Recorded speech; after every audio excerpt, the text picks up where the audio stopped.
நான் நம்ம சைலேந்திர பாபு சார் கேள்விப்பட்டிருப்பீங்க, எல்லாருக்கும் யாருக்கெல்லாம் தெரியும் சைலேந்திர பாபு? யூடியூப்ல எல்லாம் பார்த்துருப்பீங்க.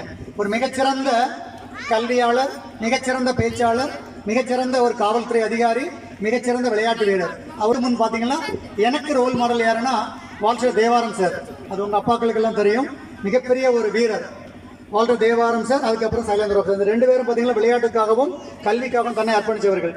ஸோ அதே ரோலில் தான் நானும் விளையாட்டுத்துறையில் national level, international level, world சாம்பியனில் தங்கப்பதக்கம் வாங்க இன்றைக்கு வரைக்கும் அரசு துறையில் இருந்தாலும் அந்த பணியை 20 வருஷத்துக்கு அப்புறம் VRS கொடுத்துட்டு இப்பொழுது பார்த்தீங்கன்னா மாணவர்களுக்காகவே என்னுடைய பணியை எல்லா கிராமங்கள், அரசு பள்ளி, கல்லூரிகள், யூனிவர்சிட்டி, பெரிய பெரிய மேடைகளுக்கெல்லாம் என்னை கூப்பிட்டு ஏன் சொல்கிறாங்கன்னா ஒரு ரோல் மாடலாக இருக்கணும் அப்படிங்கிறது தான். ஸோ இங்கே இன்றைக்கி சக்திவேல் தம்பி வந்து நான் நேஷனல் ஃபெடரேஷன் ஒரு மீட்டிங்காக சென்னைக்கு வந்திருக்கும்போது பார்த்தேன்.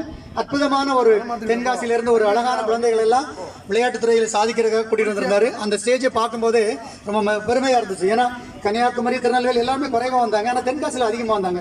தென்காசி சின்ன மாவட்டம், ஆனால் இங்கே வந்து அவ்வளோ ஆர்வம் கொடுக்குறீங்க. பெற்றோர்களும் அந்த பெற்றோர்கள் ப்ளஸ் வந்து உற்றார் உறவினர்களும் பார்த்தீங்கன்னா அந்த குழந்தைகளுக்கு நல்ல ஒரு ஆரோக்கியத்தை கொடுக்க நினைக்கிறீங்க. அதனால இந்த மாவட்டம் வந்து இந்தியாவில் பேசப்படுற மாவட்டமாக மாறணும். இந்த ஸ்டேடியம் வந்து தென் தமிழ்நாட்டிலே ஃபர்ஸ்ட் ஸ்டேடியம்.